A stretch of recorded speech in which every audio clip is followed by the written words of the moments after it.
ரம்ஜான் மாசம்னால எங்க வீட்ல ஸ்பெஷலா ஏதாச்சும் ட்ரை பண்ணலாமே அப்படின்னு நானும் ட்ரை பண்ணி பார்த்திருந்தேன். டேஸ்ட் வேற லெவல், எனக்கு ரொம்பவே பிடிச்சிருந்துச்சு. ஸோ நீங்களும் இதை மிஸ் பண்ணாம ட்ரை பண்ணிக்கோங்க.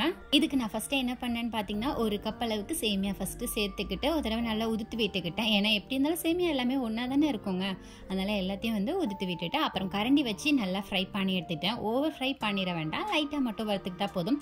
வறுத்த சேமியா இருந்தாலும் லைட்டாக ஒரு தடவை வறுத்துக்கலாம். இது கூட நான் காய்ச்சி ஆற வச்சிருந்த பால் இருந்துச்சு. இதுக்கு நீங்கள் ரா மில்க் கூட சேர்த்துக்கலாம். பட் எங்கள் வீட்டில் காய்ச்சி ஆற வச்சிருந்த பால் இருந்தனால ஒரு 1.5 கப் அளவுக்கு பால் சேர்த்துருக்கேன்.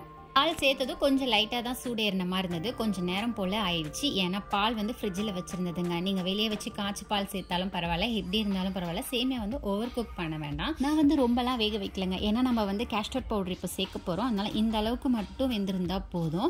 நான் ஒரு கிண்ணத்தில் 1 ஸ்பூன் அளவுக்கு இப்போ கேஸ்டர்ட் பவுடர் சேர்த்துக்கிறேன். 1 ஸ்பூன் மட்டும் சேர்த்தா போதும். இது கூட நான் கொஞ்சமாக தண்ணி சேர்த்துக்கிறேன். பால் இருந்தால் பால் கூட நீங்கள் சேர்த்துக்கலாம். நான் பால் சேர்க்கலங்க, தண்ணி தாங்க சேர்த்துருக்கேன். தண்ணியை சேர்த்து லைட்டாக ஒரு தடவை மிக்ஸ் பண்ணி விட்டுட்டேன்.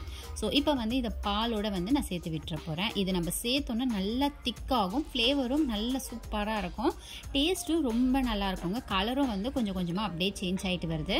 இந்த டைமில் நம்ம கைவிடாமல் கிண்டணுங்க, இல்லை கீழ் பாட்டம் பிடிச்சி போயிடும். அதனால் கைவிடாமல் கிண்டிக்கோங்க. எனக்கு கொஞ்சம் திக்காக இருக்கிற மாதிரி இருக்கனால கொஞ்சம் போல் தண்ணி சேர்த்துக்கிட்டேன். இது கூட ஒரு 1/4 கப் அளவுக்கு சர்க்கரை அதையும் நான் சேர்த்துக்கிட்டேன். எப்போ சேர்க்கணும் அப்படின்னா கேஸ்டர்ட் பவுடர்லாம் சேர்த்து ஓரளவுக்கு திக்காயிரும். திக்காகனா அப்புறம் சர்க்கரை சேர்த்தோன்னா கொஞ்சம் இலகி கொடுக்கும். அப்போ கரெக்டாக இருக்குங்க. ஏன்னா ஃப்ரிட்ஜில் நம்ம இதை செட் பண்ண போகிறோம். அதனால் இந்த லெவலுக்கு தண்ணியாக இருக்கணும். ரொம்ப திக்காக இருந்தால் அல்வா பதத்தில் மாறிடும். ஸோ இந்த லெவல் இருந்தோன்னே நம்ம ஸ்டவ்வை ஆஃப் பண்ணிக்கலாம். சர்க்கரை முழுமையாக கரைஞ்சோன்னே ஸ்டவ் ஆஃப் பண்ணிடுறேன். இதோடைய டேஸ்ட் அவ்வளோ நல்லா இருந்தது. எனக்கு ரொம்பவே பிடிச்சிருந்து. கடையிலலாம் 50 ரூபா 60 ரூபா கொடுத்து வாங்குறத விட வீட்டில் நம்ம இந்த மாதிரி செஞ்சு கொடுக்கலாங்க. குழந்தைங்களுக்குலாம் அவ்வளோ விரும்பி சாப்பிடுவாங்க. இதோடைய பதம் பார்த்தீங்கன்னா இந்த லெவல் இருக்கணும், ரொம்ப திக்காக எடுத்துடாதீங்க. ஸோ இந்த லெவல் வந்தோன்னே ஸ்டவ் ஆஃப் பண்ணிவிட்டு இப்போ நான் கொஞ்சம் கூலாக ஆனோன்னு ஒரு பவுலில் மாற்றிக்கிறேன். ரொம்ப சூடாக இருக்கும் போது ஃப்ரிட்ஜில் வைக்க வேண்டாம். ஓரளவுக்கு சில்லுன்னு ஆனோன்னு நான் ஒரு பவுலில் மாற்றிக்கிட்டேன். இதை அப்படியே கொண்டு போய் ஃப்ரிட்ஜில் வைக்கிறோங்க. ரொம்ப நேரம்லாம் கிடையாது, ஜஸ்ட் இது கூல் ஆகிற அளவுக்கு நான் ஒரு 20 நிமிஷம் வரைக்கும் அப்படியே விட்டுற போகிறேன். அப்படியே 1 ஸ்பூன் அளவுக்கு பார்த்தீங்கன்னா சப்ஜா சீட்ஸ் அதையும் சேர்த்து ஊற வச்சு எடுத்துக்கிட்டேங்க. சேமியா வேக வச்சிருந்தது ஃப்ரிட்ஜில் வச்சிருந்ததை நான் எடுத்துகிட்டு வந்துட்டேன். நல்லா சில்லுன்னு இருந்துச்சுங்க. நல்லா இன்னுமே திக்காக இருந்தது. பார்க்குறதுக்கு நல்லா அல்வா பதத்தில் இருந்தது. ஆனால் கூலிங் இருக்கிற வரைக்கும் தான் இந்த அல்வா பதம் இருக்கும். அப்புறம் பார்த்தீங்கன்னா இலகி கொடுத்துருங்க. இப்போ நம்ம ஐஸ்கிரீம் மாதிரி அதை ரெடி பண்ணிக்கலாம். அது சாப்பிட்றதுக்கு அவ்வளோ சூப்பராக இருந்ததுங்க. Don't miss. இந்த வாட்டி இதை மிஸ் பண்ணிடாமல் செய்யுங்க. இந்த சம்மருக்கு ரொம்ப நல்லாயிருக்கும். ஸ்கின்னுக்கு கூட அவ்வளோ ஹெல்த்து கொடுக்கும். இதை நம்ம அரேஞ்ச் பண்ணிக்கலாங்க. 1 ஸ்பூன் அளவுக்கு சப்ஜா சீட்ஸ் சேர்த்துக்கிட்டேன். அதுக்கு மேலேயே பார்த்தீங்கன்னா நம்ம குக் பண்ணி வச்சிருக்க சேமியா ஓரளவுக்கு அது மறைகிற அளவுக்கு நான் சேர்த்துக்கிட்டேன். இதுக்கு மேலே எங்கிட்ட இந்த கிளைமேட்டுக்கு மாம்பழ கிளைமேட் வந்திருந்தனால அம்மா மாம்பழம் வாங்கிட்டு வந்தாங்க.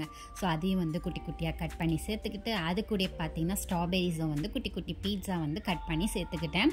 நீங்கள் ஒரு டம்ளரில் கூட இதை அரேஞ்ச் பண்ணிக்கலாம். நான் குட்டியாக ஒரு பார்க்கறதுக்கு க்யூட்டாக இருக்கணும்னு சொல்லிட்டு இந்த மாதிரி அரேஞ்ச் பண்ணியிருக்கேன். அது மேலே சேமியா லைட்டாக கொஞ்சமாக மட்டும் சேர்த்து அந்த ஃப்ரூட்ஸை மறைக்கிறதுக்காக அப்படியே போட்டு கோட் பண்ணிக்கிட்டேன்.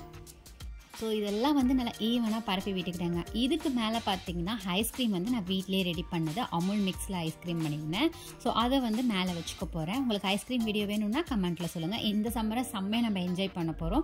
மேலே கொஞ்சம் போல் ரோஸ் சிரப் சேர்த்துக்கிட்டு அப்புறம் கொஞ்சமாக நட்ஸ் மேலாப்பில் போட்டு விட்டுட்டேங்க. பார்க்குறதுக்கு அவ்வளோ அழகாக இருந்தது. சாப்பிட்றதுக்கும் உண்மையிலே சொல்கிறேன் ரொம்ப நல்லா இருந்துச்சுங்க. நீங்கள் வெயிட் லாஸ் பண்ணுறவங்களா இருந்தால் ஒயிட் சுகர் அவாய்ட் பண்ணிவிட்டு ப்ரௌன் சுகரில் ட்ரை பண்ணுங்கள். ரொம்ப நல்லாயிருக்கும்.